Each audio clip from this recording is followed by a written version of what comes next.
มื้อนี้ก็ บ่ได้ออกไปได้มาทางใดเนาะว่าสิไปพุ่นก็พอดี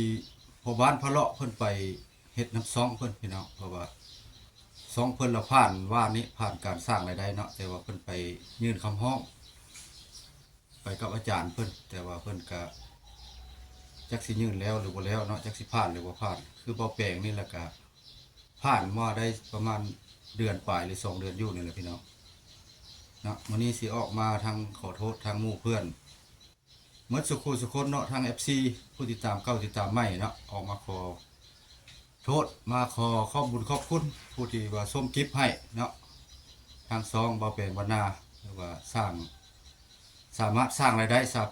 สามารถผ่านเนาะผ่านกฎผ่านเกณฑ์แต่ว่ายื่นประกอบสร้างรายได้แล้วเนาะสร้างรายได้แล้วแต่ว่าบ่ทันได้รับพินเนาะถ้าพินพี่น้องขอบุญขอบคุณเมิดสุคนทั้งพ่อทั้งแม่ทั้ง FC เฮาเนาะทั้งทีมงานเฮาหรือว่าทางสิเป็นทางในหรือทางนอกเนาะทางพี่น้องชาวไทยเฮาพี่น้องชาวไทยเฮาหรือว่าชาวลาวเฮาอยู่ประเทศนอกเนาะที่ว่าติดตามคลิป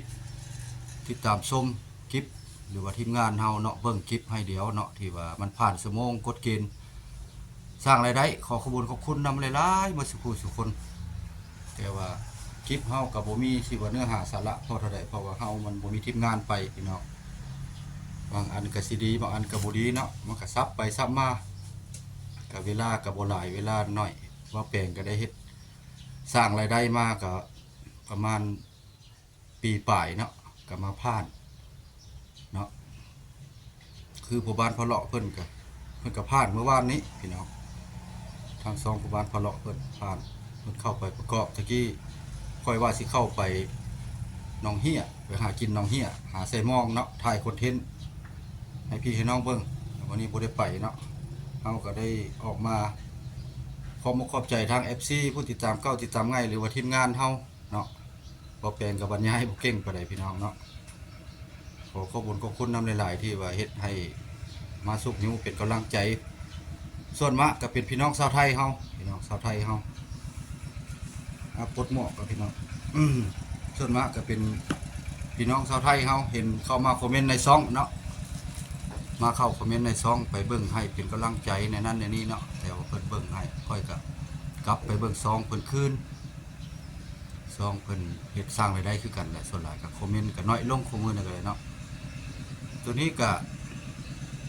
ยึดยืนกับลักษณะที่ว่าเป็นสิว่าคอนเทนต์เฮาก็มันขาดทีมงานเนาะก็หมดบอดไปพี่น้องมีแต่อาศัยที่ว่าเฮาไปเวียกเฮ็ดเวียกเฮ็ดงานนำกระถ่ายให้พี่ให้น้องเห็นเนาะถ้าว่าไปถ่ายคอนเทนต์บ่ดีก็ขอโทษขออภัยเนาะบ่ว่าสิว่าจะไปลำเก่าเพราะว่าเฮาซ่องเฮามันบ่ทันได้เป็นเงินพี่น้องเฮาบ่ทันได้เป็นเงินแล้วเฮาไปไกลหลายก็คือไปมหาไสกะวะกะวิเฮาก็ไปก็วิวบ่หลายก็เว้าเรื่องการใช้จ่ายค่าน้ำมัน แต่ว่าก็มักสุดใจสุดขีดเนาะทางซองนี่ก็เฮ็ดนี่ก็มาหลายอันนั้นแหละเนาะมาหลายอย่าเข้า2 ปีแล้วก็ยังบ่ได้เห็นรายรับเงินจากซองเนาะแต่ว่าขอโทษขออภัยนำตัวใดบ่เข้าผู้แน่ก็ได้พี่น้องเนาะเพราะว่าถ้าผู้บ้านพะเลาะเพิ่นมาเนาะแล้วก็สิพาเดี๋ยวเดินทางต่อเอากันญาติเฮ็ดเวียกครอบครัวแน่คลิปนี้เราออกมาขอโทษทาง FC เนาะขอโทษขอขอบคุณขอบคุณที่ว่าส่งคลิปให้เป็นกำลังใจให้สุกนิ้วเนาะมาแปลงกับบรรยายพวกเก่งปานใดพี่น้องเนาะส่วนมากก็มื้อนี้ก็อยู่ในเฮือนนี่แหละพี่น้องเมื่อวานนี่ก็ไปถ่ายน้อยหนึ่งเนาะออกไปเวียกไปถ่ายบอนเพิ่นลงมาเฮ็ดมักสไลด์ดอกสไลเดอร์ถ่ายออกไปท่งหั่นตอนแรกนี่ว่าสิออกไปเบิ่งบอลเขาจะปลูกมะม่วงแต่มะม่วงเนาะส่วนหลายคลิปค่อยก็บ่ได้ไปมาเพราะเท่าใดเนาะยอดวิวก็น้อยลงพี่น้องกำลังใจก็จักสิไปฮอดใส่พี่น้อง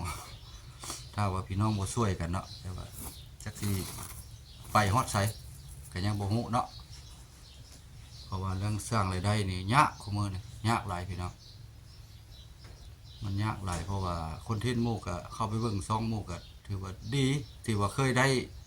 ที่ว่าเคยผ่านกินเงินกินค่ำมาหลายบ่อนหลายที่ก็ถือว่าลดหลายหมู่กับเว้าเนาะยกตัวอย่างคือซอง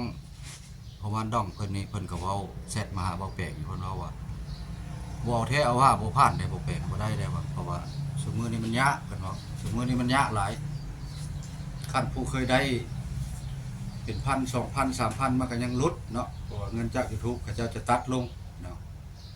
เขาจะตัดลงมามันหลายคนเฮ็ดก็แม่นหรือว่ามันเปลี่ยนระบบเนาะจากโควิดมาแล้วมันสิเปลี่ยนระบบเลยเฮาก็บ่ฮู้ดอกเรื่องของเรื่องมันแต่ว่าอันนี้ใจสมัครเฮ็ดว่าได้บ่ได้ก็สู้ไปค่อยก็ยังบ่ได้รับว่าตัวนั้นตัวนี้มีแต่ว่าผู้คุมซองบัตรซาซองให้ก็คือเว้าสอนอ่อนทั่วเนาะเพิ่นซาซองให้ก็เพิ่นว่าสร้างอะไรก็เฮ็ดในนั้นเนาะยังบ่ได้รับหยังหมดทุกอย่างพี่น้องฝากถึงเมิดสุขุสุคนเป็นกำลังจิตกำลังใจให้เดียวเนาะทางซองบ่เป็นบรรณาเนาะเป็นกำลังใจเฮ็ดคลิปต่อไปพี่น้องเนาะคอนเทนต์ดีบ่ดีก็เบิ่งกันไปเพราะว่าค่อยกับมือใหม่ก็ซ้ำบ่ใหม่มันก็ปีปลายแล้วเนาะการเฮ็ดก็ได้เห็นเฮาสิลงทุนไปหลายซื้อกล้องซื้อหยังคอนเทนต์ดีๆไปก็จักสิรอดบ่หรือบ่รอดจักสิไปฮอดขั้นใดมันก็เลยได้โจะซะก่อนขั้นซื้อโทรศัพท์ถ่ายนี่ก็ยังหลายหน่วยหลายเครื่องแล้วหมดหลายแล้วพี่น้องหน่วยนั้นบ่ดีถ่ายหน่วยนั้นหน่วยนี้อยู่ตลอดเวลาเนาะคือซ่องใหญ่ๆเพิ่นเฮาก็เบิ่งคือกันคลิปนี้ก็บ่มีหยังหลายดอกมาแต่ขอมขอบใจนำ FC เนาะทางประเทศลาวเฮาทางประเทศไทยพี่น้องชาวไทยเฮาหรือว่าชาวลาวเฮาอยู่ต่างแดนต่างประเทศเนาะทางประเทศนอกก็พาเข้ามาเป็นกำลังใจติดตามไว้เนาะพี่น้องเนาะทางเพิ่นผู้อยู่รัฐรัสเซียเนาะไปห้ามไปเฮียนอยู่พุ่นก็ภาคถึงในเด้อซองเฮาเนาะซองน้อยๆนี่แหละบ่หลายปานใดดอกเนาะคลิปนี้ก็สิบ่มีหยังหลายเนาะขอบคุณทุกคนนะเด้อสุขคนออกมาขอมาขอบใจนำออกมาขอบใจนำ FC เฮาผู้ที่ว่าสนับสนุนมาให้เฮา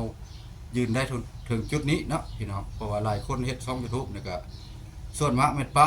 มันบ่พลาดเนาะมันบ่พลาดแล้วเมื่อเฮ็ดไปมาระยะอันนี้เฮาก็พลาดหมดล่ะชั่วโมงพลาดผู้ติดตามพลาดแล้วก็รอถ้ารับพินยืนยันตัวตนก็ยืนยันแล้วเนาะสมมุตินี่ก็เป็นที่ว่าสร้างรายได้เนาะ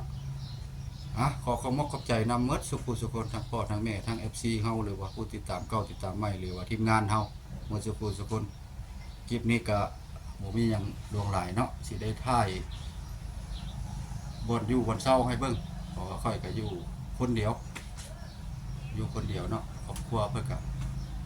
ไปมาถ่ายบริเวณเดินคือเก่าให้เบิ่งเนาะอันเก่าแล้วก็ยันหมู่เบื่อจะเผาหน้ากันพี่น้องไปเบิ่งนำกันพี่น้องไปก่อนพี่น้องหลังจากบ่ได้ไปไสบ่แปลงก็ขุดสวนพี่น้องขุดสวนอันนี้แหละบริเวณสวนครัวพอเอาชีวิตรอดเนาะปลูกผักปลูกมีนี่เด้ปลูกลงหั่นลงนี่เนาะพอได้แก้ไขชีวิตครอบครัวช่วงนี้ก็น้ำมันก็อึดแล้วน้ำประปาหดมันก็บ่ยังงามปานใดเนาะพอได้ใส่น้ำมันรถพี่น้องบางมื้อบ่ได้ไปถ่ายคลิปก็เฮ็ดน้ำสวนนี่แหละพี่น้องเนี่ยปลูกผักสลอกสลัดพอได้แก้ไขชีวิตครอบครัวบริเวณสวนก็ซ้ำนี้แหละพี่น้องนี่อันนี้คือสวนครัวบ้านเนาะเพราะว่าทางก็แล้วแต่ว่าบ่แปลงอยากได้เนาะอยากได้สิ่งอยากได้แล้วแม่นอยากได้ปั๊มลมเนาะพอมาจอดยางถ่ายยางรถยางล่างพอได้ค่าน้ำมันพอเดินทางไปถ่ายคลิปให้พี่น้อง FC เฮาเห็นคอนเทนต์ไปหันมานี่เนาะพอได้ตื้มค่าน้ำมันรถมันก็แพงสูงเนาะลิตร120กว่าพันพี่น้องลิตร1 24-25,000แต่ว่าได้เงินซื้อปั๊มลมแล้วเฮาก็พอได้เงินถ่ายยางพอได้เงินค่าเดินทางไปถ่ายคลิปเนาะพี่น้องอันนี้ก็คือบริเวณเดินสวนเนาะคลิปนี้ก็ถ้าผิดพลาดประการใดก็ขอโทษขออภัยน